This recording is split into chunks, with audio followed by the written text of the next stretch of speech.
தமிழகத்தின் மாண்புமிகு அமைச்சரான கீர்த்தனா அவர்கள் பண்ண செயல்தான் இன்னைக்கு தமிழ்நாட்டில் ஒரு ட்ரெண்டிங் அப்படின்னு சொல்லலாம் மக்கள். ஏன்னா அவங்க பாஷையில பேசணும் இல்லையா, அவங்க பாஷையில பேசுவோம், ட்ரெண்டிங் சொல்லலாம். இல்லை என்ன ஒரு வருத்தம்னா, தாவேக்காவுடைய கூட்டங்களையும் தாவேக்காவுடைய அமைச்சர்களையும் தாவேக்காவுடைய எம்எல்ஏக்களையும் எதிர்கட்சிக்காரங்க வந்து தற்குறி கூட்டம் அப்படின்னு விமர்சனம் பண்ணும் பொழுது, ஏன் இப்பெல்லாம் விமர்சனம் பண்றாங்க, பாவம் ஏன் அப்படி அவங்க டிமோட்டிவேட் பண்றாங்க அப்படின்னு நம்மளுமே நினைச்சிட்டு இருந்தோம். ஆனால் அமைச்சர் கீர்த்தனா மாதிரி ஆட்கள் செய்யக்கூடிய அடுத்தடுத்து செய்யக்கூடிய விஷயங்கள், ஒரு தப்பு பண்ணிட்டு அந்த தப்புக்காக அவங்க பண்ணக்கூடிய கொடுக்கக்கூடிய விளக்கம் இருக்கு பாருங்க, இது எல்லாமே எதிர்கட்சி பண்ணக்கூடிய விமர்சனம் உண்மைதானா அப்படிங்கிற அளவுக்கு யோசிக்க வைக்குது சாதாரண மக்களையும். அப்படி என்ன பண்ணாங்க கீர்த்தனா அவர்கள் அப்படிங்கிறத பத்தியும், என்ன ஆக்சுவலா பண்ணியிருக்கணும் அப்படின்னு டீட்டெயிலா பார்க்க போறோம் இந்த பதிவுல.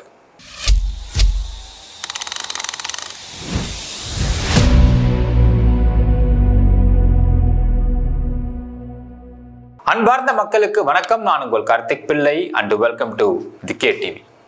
தமிழகத்தின் மாண்புமிகு அமைச்சரான கீர்த்தனா அவர்கள், இப்போ கீர்த்தனா தான் கிட்டத்தட்ட பார்த்தீங்கன்னா தமிழக வெற்றி கழகம் இங்கே ஆட்சி அமைச்சதுல இருந்தே அதிக பரபரப்புக்கு உள்ளாக்கப்படுகின்ற ஒரு அமைச்சர் அப்படின்னு சொன்னா அது மாற்று கருத்து கிடையாது தான். சரி, பரபரப்பு எப்படி ஏற்படுது? ஏதாவது ஒரு விஷயத்துல அப்பா சொல்லிடுறாங்க, ஏதாவது ஒரு விஷயம் வந்து சரியா வந்து அனலைஸ் பண்ணாம சொல்லிடுறாங்க, பிரஸ் ரிப்போர்ட்டர்ஸ் கிட்ட வந்து கண்ணை உருட்டி உருட்டி மிரட்டுற மாதிரி வந்து அவங்க பேசுறது, இதெல்லாம் பரபரப்புக்கு உள்ளாச்சு அப்படின்னா அது வந்து ஒரு மாதிரி யாரையும் அஃபெக்ட் பண்ணல அப்படின்னு எடுத்துட்டு போயிடலாம்.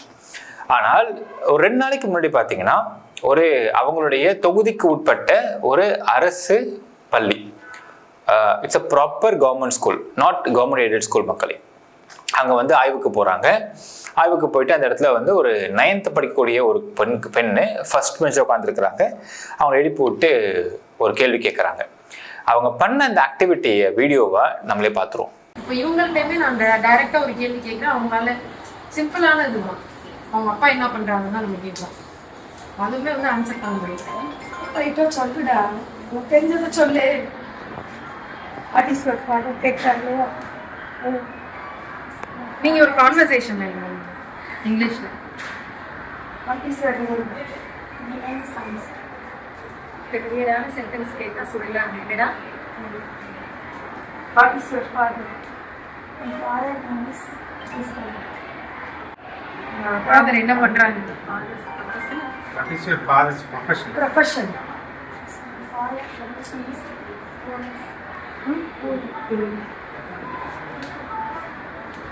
இது நீங்கள் லாஸ்ட் பெஞ்சில் கேட்குங்க. வீடியோ பார்த்துருப்பீங்க மக்களே. அதாவது இங்க 2-3 விஷயங்கள் வந்து இங்க விமர்சனத்துக்கு உள்ளாகுது. முதல்ல இங்க அமைச்சர் ராஜ்மோகன் அவர்கள் சொல்றாரு, தமிழ் தான் எங்கள் மூச்சு, தமிழ் தான் எங்கள் பேச்சு அப்படின்னு டயலாக்கா விட்டுக்கிட்டு இருக்கக்கூடிய தாவேக்காவுடைய ஒன் ஆஃப் த அமைச்சர் ராஜ்மோகன். தமிழ் தான் மூச்சு, தமிழ் தான் பேச்சு அப்படின்னா ஒரு அரசு ஸ்கூல்ல போயிட்டு, கவர்மெண்ட் ஸ்கூல்ல போயிட்டு அந்த ஃபர்ஸ்ட் பெஞ்சில் உள்ள பெண்ணை எழுப்பி விட்டு இங்கிலீஷ் ஏன் தெரியல அப்படின்னு ஒரு கேள்வி கேட்டு அவங்கள சங்கடத்துக்கு உள்ளாக்குனது அப்படிங்கிறதா இங்க விமர்சனத்துக்கு உள்ளான விஷயம். ஒரு அமைச்சர் ஒரு ஸ்கூலுக்கு ஆய்வுக்கு போறாங்க. எதுக்கு போவாங்க? 2 விஷயத்துக்கு போவாங்க. ஃபர்ஸ்ட் விஷயம், அங்க உள்ள ஸ்கூல் இன்ஃப்ராஸ்ட்ரக்சர்ஸ்ல என்னென்ன மாடிஃபிகேஷன் தேவை, என்ன ஆல்ட்ரேஷன்ஸ் தேவை, என்னென்ன இம்ப்ரவைசேஷன்ஸ் தேவை அப்படிங்கிறத ஆய்வு பண்ணணும். அடுத்தது டீச்சர்ஸ்லாம் எப்படி ஒழுங்காக வேலை பார்த்துட்டு இருக்கிறாங்களா அப்படிங்கிறத 2வது ஆய்வு பண்ணுவாங்க. அது இன்டெரக்டான ஆய்வாக இருக்கும். டீச்சர்ஸ் வராங்களா, அட்டண்டன்ஸ்லாம் ப்ராப்பராக இருக்கா, ஏதாவது ப்ராப்பராக வராங்களா, எத்தனை டீச்சர்ஸ் இருக்கிறாங்க, எத்தனை குழந்தைக்கு எத்தனை டீச்சர்ஸ் வந்து ஆவரேஜாக இருக்கிறாங்க, இந்த ரேஷியோக்கெல்லாம் பார்ப்பாங்க. 3வது என்ன பண்ணுவாங்கன்னா, அங்கே இருக்கக்கூடிய குழந்தைகள் கிட்ட, அப்போ எங்கள் ஸ்கூலுக்கு அமைச்சர் வந்தாங்கப்பா, அவங்க இந்த மாதிரிலாம் பேசினாங்க, இது எங்களுக்கு பயங்கர மோட்டிவேஷனாக இருந்துச்சு, நானும் அவங்க மாதிரி வளரணும். ஏன்னா ஒரு பெண் தன்னோட வாழ்க்கையில முன்னேறி ஒரு இளம் வயதுல அமைச்சரா வந்திருக்கக்கூடிய ஒரு வாய்ப்பு கீர்த்தனாவுக்கு கிடைச்சிருக்கு. இதுல வந்து மாற்று கருத்து கிடையாது. ஸோ இப்படி நம்மளும் வரணும் அப்படிங்கிற ஒரு இன்ஸ்பிரேஷனலா அந்த பசங்க முன்னாடி பசங்க கிட்ட நம்ம காமிக்கணும் அப்படிங்கிற 3 ஆஸ்பெக்ட்ல தான் வந்து ஒரு அமைச்சர் ஒரு ஸ்கூலுக்கு ஆய்வுலாம் போவாங்க. இப்போ அந்த குழந்தைய எல்லா பத்திரிக்கையும் எல்லா மீடியாக்களும் வந்து நியூஸ் போடுறாங்க, லைவ் போயிட்டு இருக்கு. அந்த ஃப்ரண்ட் பெஞ்சில் உள்ள குழந்தை எழுப்பி விட்டு ஒரு எம்பராசிங்கான சிச்சுவேஷன்ஸ்ல அந்த பெண்ணை அந்த குழந்தைய ஆக்குறது இருக்கு இல்லையா, அதுதான் விமர்சனத்துக்கு உள்ளாகுது. விமர்சனத்துக்குள்ளாகி என்ன மாதிரியான விமர்சனங்கள் போயிடுச்சுன்னா, சரிம்மா கீர்த்தனா, நீங்க வந்து பெரிய இங்கிலீஷ் புலமை வாய்ந்தவங்களா, உங்க இங்கிலீஷ்லாம் வந்து எப்படி இருக்குன்னு காட்டலாமா அப்படிங்கிற மாதிரி பல வீடியோக்கள்லாம் வெளியாக ஆரம்பிச்சது. இப்போ நம்ம போட இந்த வீடியோ அப்படிங்கிறது அவங்களுடைய இங்கிலீஷோடைய ஃப்ளூவன்சியை நம்ம குறை சொல்றதுக்கான வீடியோ கிடையாது மக்களே. ஆனால் ஒரு 10 வருஷம் கழிச்சு இந்த வீடியோ வந்து மக்கள் பார்த்தாலும் இவங்க எப்படி இங்கிலீஷ் பேசுவாங்கன்றது வந்து சொல்லாமல் விட்டாங்களேன்ற குறை இருக்கக்கூடாதுன்றதுனால இந்த வீடியோ நீங்கள் பார்த்துருங்க. I think I don't get a chance to stand such a wonderful and hardworking and very mindful and good personality in front of them. Really hands off to all of you. Thank you so much for this opportunity, sir. Honorable Higher Secondary Minister and the School Minister and the great and the greatest, our Sports Minister is here. I think in this stadium we took an oath and we are here and having such a wonderful event. This itself is proving where we are leading, the governance where we are actually leading to, right? This shows we are actually proving that we are doing a great governance. Sir is someone, I don't think so any of the sports minister in the morning itself gets up and go to the ground and interacts with sports personalities and understand their difficulties and actually have a breakfast with them. Such a sports minister, I think in Tamil Nadu we all are blessed. We can see where we are going to reach. Not only this, the vision he has, all four ministers together has to come so that we can all together improve the sports development. Such a vision he has. Within 30 days, I was actually talking to sir, within 30 days, they had a MOU with JSW. They've been, I think, persistently talking with them past 30 years. And this is the first time ever they got an opportunity, and it's because of Adhavajana sir. So I would say that he shows the people that humanity never dies. You know, it can be opposition, it can be we have a rivalry, whatever it is, the end of the day, we are a human.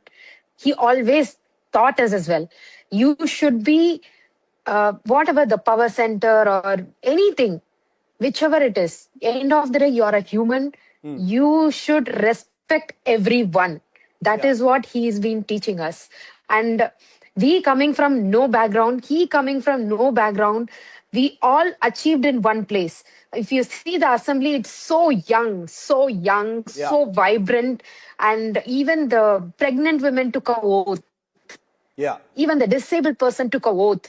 And whereas only the veshti and shirts being worn in that assembly, today, the place where coat suits and pants and young generation, young blood are coming and talking and they want to do something. We are waiting to do something. Such energetic team I am seeing. It's very tremendous. Video பார்த்துருப்பீங்க மக்களே. கீர்த்தனா அவர்களும் இங்கிலீஷில் புலமை கிடையாது. அவங்களோட இங்கிலீஷில் ஏகப்பட்ட grammatical mistakes இருக்குது, ஃப்ளூயன்சி கிடையாது, சர்ச்சிங் ஃபார் வேர்ட்ஸ்ன்னு சொல்லுவாங்க. வொக்காபுலரிஸை வந்து தேடுறது, என்ன சொல்லலான்னு தேடுறது, அதெல்லாம் நிறையவே இருக்குதான். இது நம்ம குறைன்னு சொல்ல முடியாது. ஏன்னா இங்கிலீஷ் அப்படிங்கிறது ஒரு லாங்குவேஜ் மட்டும்தான். NDTV மாதிரியான நேஷ்னல் மீடியாக்களையுமே இவங்க பேசுகிறாங்க. இவங்க பேசும்பொழுது இவங்க என்ன சொல்ல வராங்க அப்படிங்கிறது தப்பாக தான் சொல்கிறாங்க.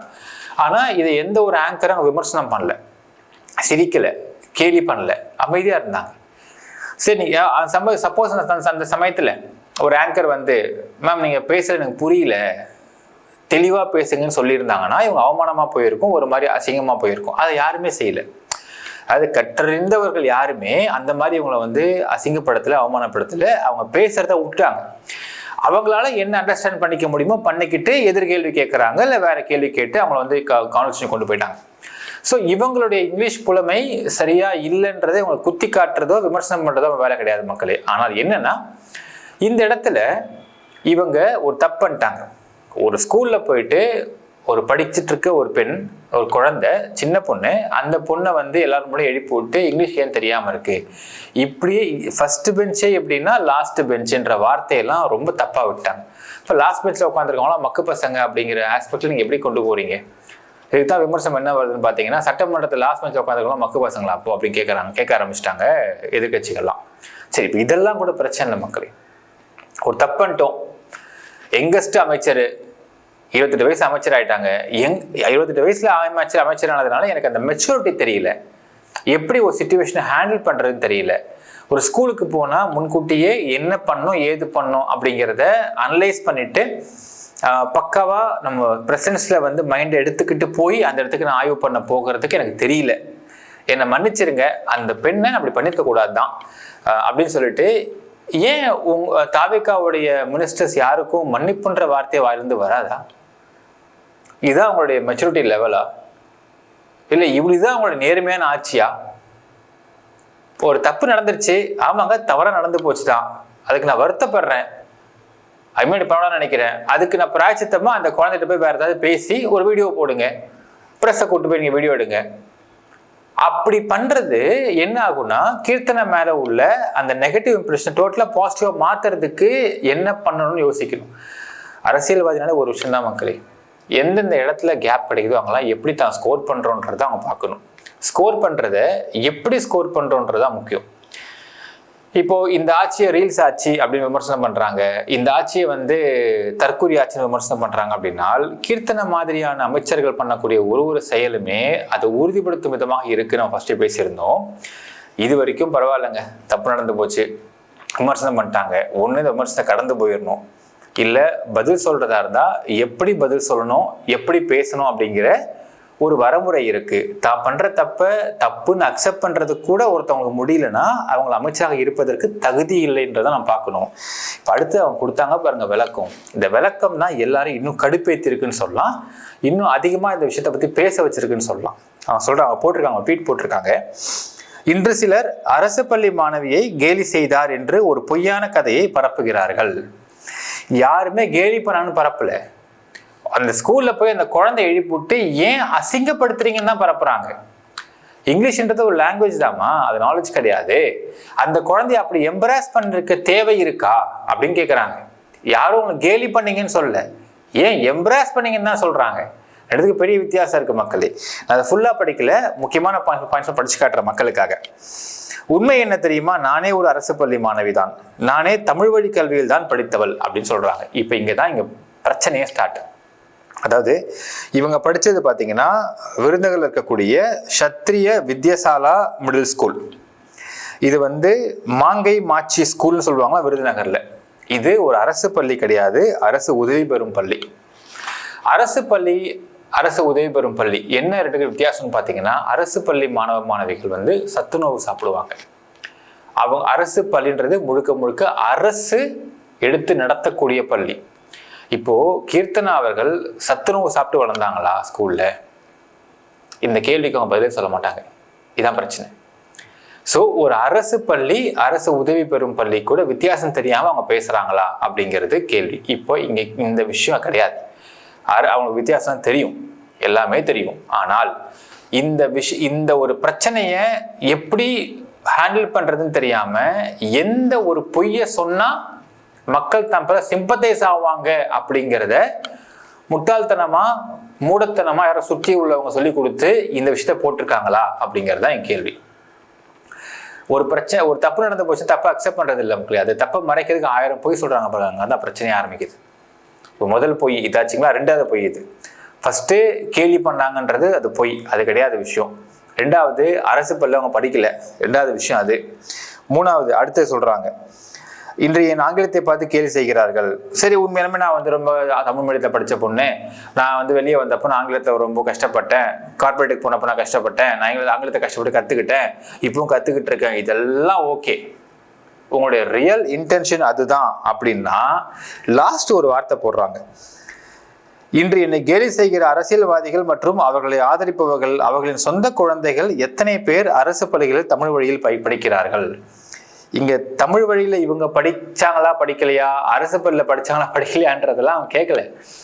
அம்மா, ஒரு கவர்மெண்ட் ஸ்கூல்ல போய் ஒரு குழந்தைய எழுப்பி விட்டு ஏமா எம்ப்ரேஸ் பண்ண கேட்குறாங்க. இந்த வார்த்தை ஏன் பேசுறாங்கன்னா, டோட்டலா இவங்க மேல பொலிட்டிசைஸா இந்த விஷயத்த மாத்த ட்ரை பண்றாங்கன்றதான் எங்க பிரச்சனை. அடுத்தது அதாவது என் பணியை கேலி செய்யுங்கள், உங்களை தான் கேலி பண்ணுறாங்க, உங்கள் பணியை தான் கேலி பண்ணுறாங்க, விமர்சனம் பண்ணுறாங்க. யாரும் அந்த பொண்ணை கேலி பண்ணி விமர்சனம் பண்ணலையே. இப்போ என்ன பிரச்சனைன்னு பார்த்தீங்கன்னா, உண்மையாலுமே இப்போ நான் வந்து கவர்மெண்ட் ஸ்கூலில் படித்த பொண்ணு, இல்லை எனக்கு இங்கிலீஷ் தெரியல சரியா, நான் தட்டு தரு மாதிரி தான் பேசிக்கிட்டு இருக்கேன், ஆனால் ஒரு கவர்மெண்ட் ஸ்கூலில் படிக்கக்கூடிய பெண் குழந்தைகள் அந்த மாதிரி இருக்கக்கூடாது, நல்லா இங்கிலீஷ் பேசணும் அப்படின்ற நல்லெண்ணத்தில் கீர்த்தனா போனாங்கன்னே வச்சுக்கலாம் மக்களே. அப்போ என்ன பண்ணியிருக்கணும் தெரியுங்களா?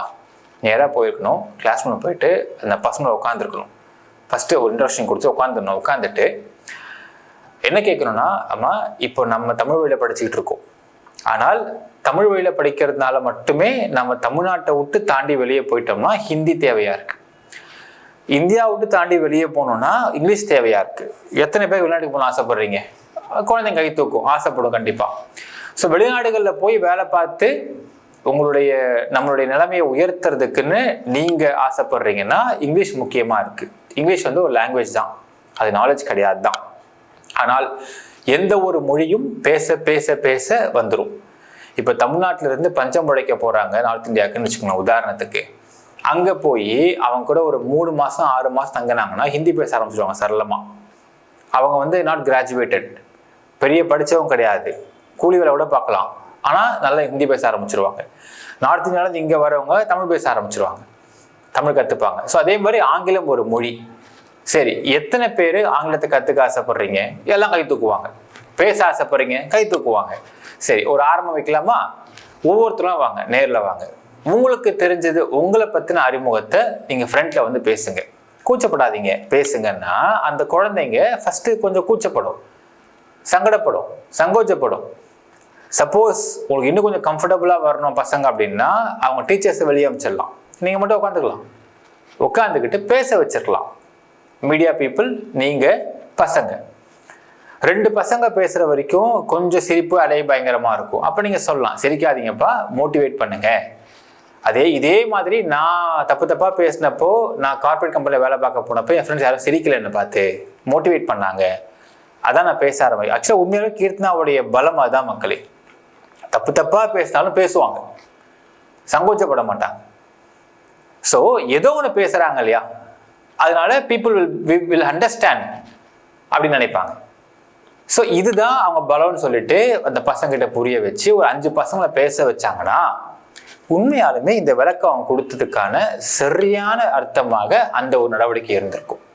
இப்போ எங்கே பிரச்சனைனா, ஒரு தப்பு பண்ணுறாங்க, தப்பு பண்ணிட்டா தப்பை மறைக்கிறதுக்கு ஒரு பொய், 2 பொய், 3 பொய், மேலே பொய், அடுத்தது அதை பொலிட்டிசைஸ் பண்ணுறதுக்கு ஒரு கதை, இதெல்லாம் பண்ணிட்டு அடுத்தது எனக்கு என்ன பண்ணுறாங்க, கேலி பண்ணுறாங்க அப்படின்னு மக்கள்கிட்ட சிம்பத்தைஸ் பண்ணுறதுக்கு ஒரு ஸ்டோரி, ஒரு ரீல்ஸு. இதுதான் தாவேக ஆட்சியுடைய நிலைமை அப்படிங்கிறத, ஒரு அமைச்சருடைய நிலைமை அப்படிங்கிறத இந்த ஒரு சம்பவம் காட்டி கொடுக்குது. என்ன பண்ணணும் இந்த இடத்துல விஜய் அவர்கள், நீ இந்த மாதிரி பண்ணிட்டே இருக்கீங்க, தொடர்ந்து விமர்சனத்துக்கு உள்ளாகுது, ஒன்று பண்ணுங்க, அமைச்சரவை நான் மாத்துறேன், கொஞ்சம் வெயிட் பண்ணுங்க, எம்எல்ஏவை மட்டும் இருங்க அப்படின்னு டக்குன்னு ஆக்ஷன் எடுக்க தெரியணும். ஏன்னால் தாவேகா எந்த ஆயுதத்தை வச்சுக்கிட்டு இங்கே ஆட்சியை பிடிச்சாங்களோ அதே சோஷியல் மீடியா அப்படிங்கிற ஆயுதத்தை வச்சு இன்னைக்கு ஒரு அமைச்சர் எக்ஸ்போஸ் ஆகிட்டு இருக்காங்க. சரத் அவர்கள் எக்ஸ்போஸ் ஆனாரு, இவங்க எக்ஸ்போஸ் ஆகுறாங்க, ரீல்ஸில் வச்சு எக்ஸ்போஸ் ஆகுறாங்க. ஸோ ஒன்று எக்ஸ்போஸ் ஆக என்ன ஆகும்னா, நெகட்டிவ் இன்குபன்சி, ஆன்டி இன்குபன்சி கண்டிப்பாக வந்து ஒரு ஆட்சிக்கு அதிகமாகிட்டே போகும். இப்போ இந்த செயலை மாற்றவே முடியாது அவங்களால. இந்த செயலை மக்கள்கிட்ட இருந்து மறக்கடிக்க வைக்கணும், இல்லை மாற்றணும் அப்படின்னா முதலமைச்சர் விஜய் அவர்கள் என்ன பண்ணணும்னா அமைச்சர்களில் மாற்றத்தை ஏற்படுத்தியிருக்கணும். நீங்கள் வேற காரணம் சொல்லிக்கோங்க, வெளியே மாற்றத்தை ஏற்படுத்தியிருக்கணும். அப்படி ஏற்படுத்தினாங்கன்னா தான் அமைச்சர்களுக்கும் ஒரு பயம் இருக்கும், மக்களுக்கும் பரவாயில்லப்பா ஏதோ ஸ்ட்ரிக்ட் ஆக்ஷன் எடுக்கிறாருப்பான்ற பயம் இருக்கும். இப்போ இது எதுவுமே இல்லாமல் அப்படியே அமைதியாக இருக்கிறாரு விஜய் அவர்கள் அப்படின்னும் பொழுது மற்ற கட்சிகள் சொல்வது போல எந்த ஆயுதத்தை வச்சுக்கிட்டு அவங்க ஆட்சிக்கு வந்தாங்களோ அதே ஆயுதத்தை வச்சுக்கிட்டு அவங்களுடைய கட்சி, அவங்களுடைய ஆட்சி எல்லாமே இழப்பாங்களா அப்படிங்கிறதை பொறுத்து வந்து பார்க்குற மாதிரி எனக்கு கமெண்ட்ல மென்ஷன் பண்ணுங்க. நன்றி, வணக்கம்.